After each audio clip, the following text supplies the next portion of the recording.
that one off. So here's what's going on right now in northeast Kansas. We have a severe storm that's in progress in McPherson County. As you look a little farther north, we also have a severe storm that's in Nemaha County, Nebraska. In between, across the WIBW viewing region, there are no active severe storms at this time. Now, there is a great deal of instability in place. The highest of it is really kind of right there's out ahead of these storms, right up to Emporia. So I do not expect to see that storm in McPherson County weakening anytime soon. The next few hours is likely to stay strong or severe. And as we look out ahead of the storm over into parts of Marion County, up into Dickinson County, you can see individual storm cells that are also developing in the extreme instability that's in place. So from looking at the Storm Prediction Center a few minutes ago, some of their composite analysis, I don't see, I mean, they have no tornado risk for us at all this evening.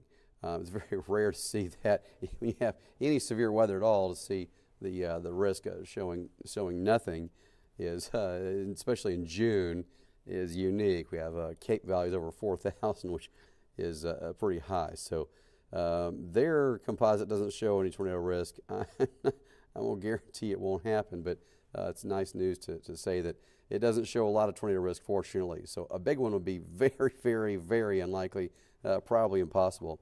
So looking closer, this is mostly a hail risk and some damaging straight line winds. So as we look at the velocity on this as it's coming into McPherson County, you'll see some spin on that. Many times when you have spin, it just means very large hail. Sometimes it can mean worse things, you know, tornadoes and whatnot. But in this case, it's probably just going to be very large hail, which is showing up there on our hail zone with hailstones that look to be maybe 2 inches diameter, or even a little larger.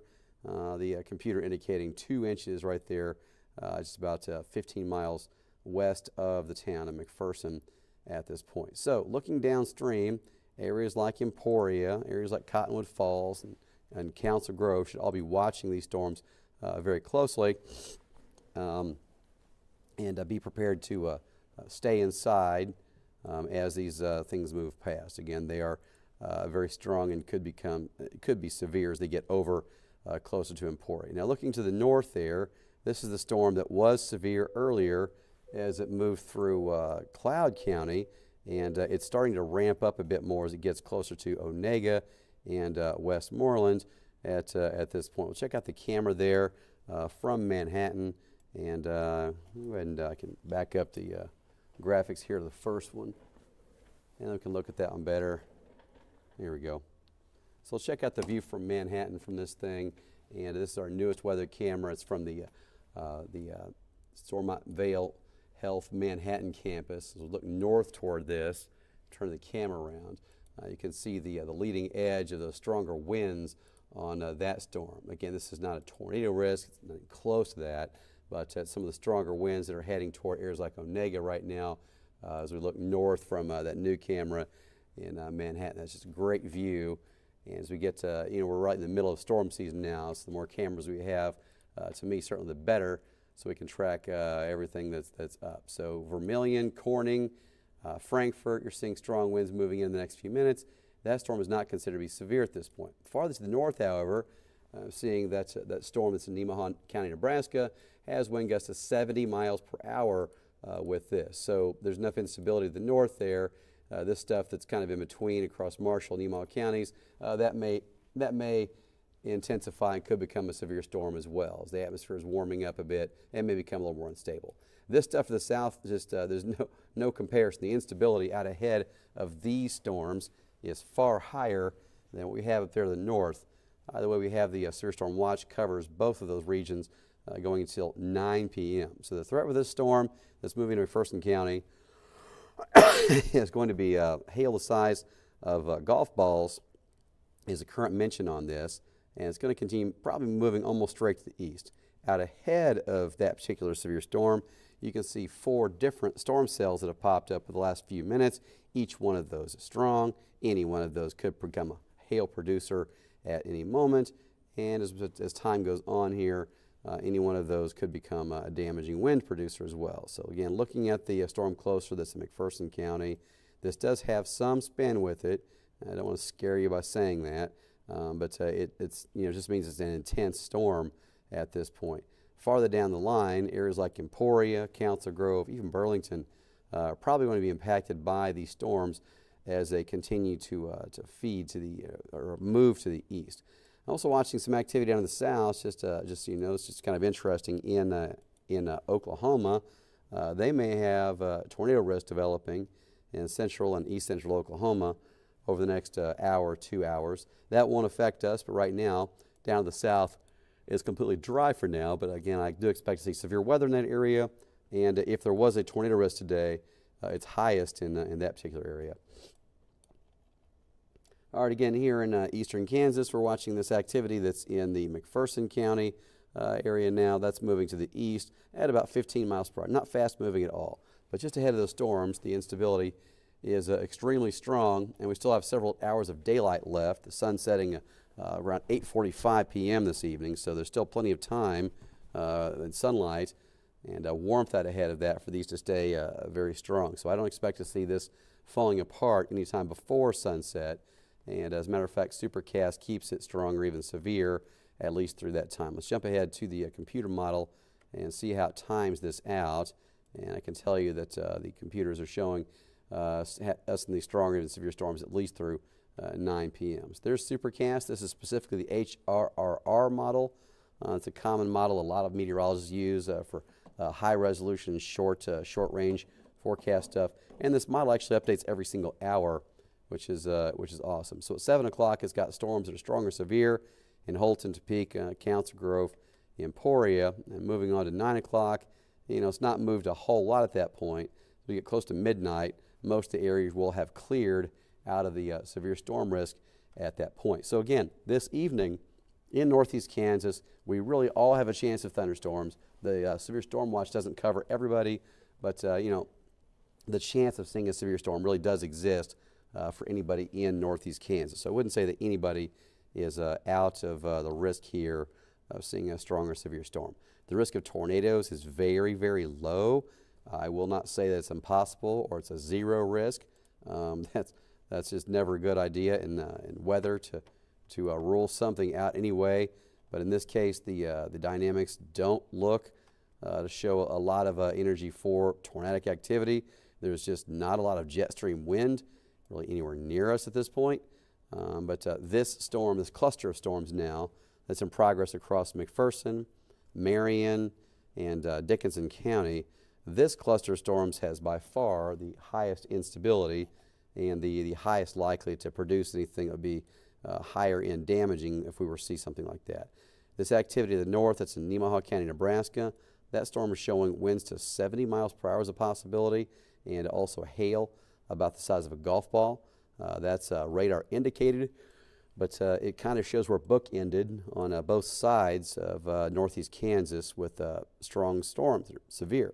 Again, golf ball size hail and 70 mile per hour winds in southeast Nebraska, and that storm that's got was probably golf ball size hail and close to 70 mile per hour winds in McPherson County as well. So that's the storm right here. That's the one that we're have to watch closest to this point for WIBW's viewing region. So over Marion County, this is likely to move in the next few minutes or so. That warning goes until all the way till 5:30.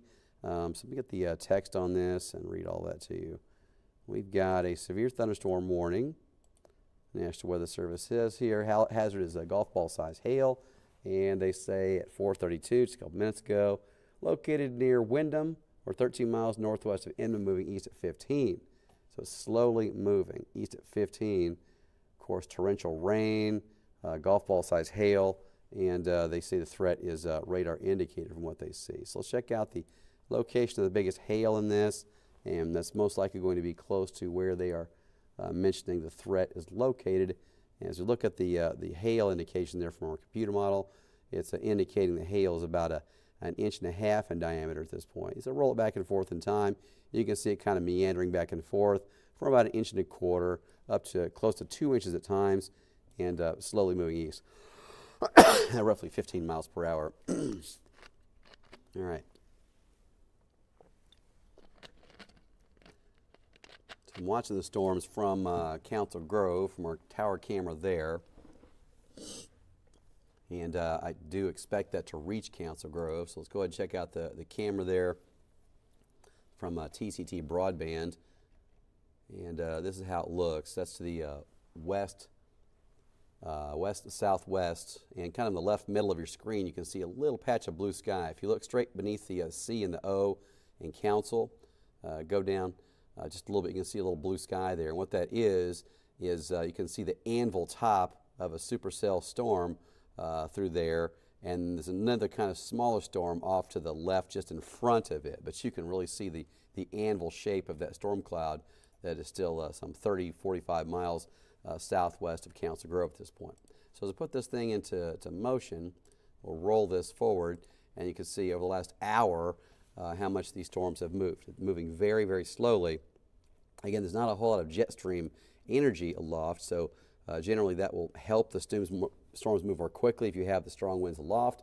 In this case, these storms are forming ahead of a weak surface cold front, and also in an area of extreme instability where the air aloft is in relation to the air at the surface. The air aloft is colder and significantly drier, which creates the more buoyant atmosphere, the higher probability of updrafts, strong updrafts, and in this case, certainly a risk of seeing some large hail, about the size of a golf ball in this case. So the storm that's in McPherson County, I'm going to have to watch that closely. It does have some spin to it still. It is slowly spinning, but you know, it does bear watching. It's an area of extreme instability. The Weather Service was not seeming extraordinarily concerned about tornadoes with this, but again, you just don't rule the stuff out, of course. I'm going to check the SPC side again and see what sort of parameters we have on this now. Yeah, okay, so the tornado parameters ahead of that is it's above 0, but not by 1. Anything that's above 0 is a problem, so I wouldn't rule out this thing that's near McPherson becoming a tornado. That's a possibility. We'll see. It's not an area that's high likelihood of it to happen, but it's certainly possible. So that's the one that's the most dangerous by far that we are dealing with. Farther north, I'm seeing these storms that are moving into Pottawatomie County and Marshall County and Nemaha County. This does not look like it's particularly strong, but it will have winds most likely gusting 40 or 50 miles per hour as it moves into Vermilion, Seneca, Corning. Farther to the north, you can see the development just across the state line in Nebraska is far more robust, if you will, or strong or impressive. And that activity does have a severe storm warning with it in Nemaha County, Nebraska, where the winds are expected to be as high as 70 miles per hour with that storm. I'm going to check the velocity on that, see if it shows up. And, you know, I don't see that, but probably from the Omaha radar, which I don't have turned on presently. So, again, the spin that's over McPherson County, this is becoming more prominent. It's showing up more obviously on the radar. It says also lasting a while. A lot of times you see spins like this, they'll kind of come and go. If they persist longer, they have more of a chance to gain momentum, if you will. So this dude that's in the middle of McPherson County is going to have to be watched very closely. Again, so right now in northeast Kansas, there are no severe thunderstorm warnings in the WIBW viewing area. McPherson is in the Wichita viewing area technically, so KWICH is covering that right now. And we're going to get ready for our 5 o'clock newscast. We'll have a news stream going at 5:30 and again after our 6 o'clock news. And I'll have your first alert 8-day forecast coming up in a few minutes on 13 News at 5. Hope to see you there.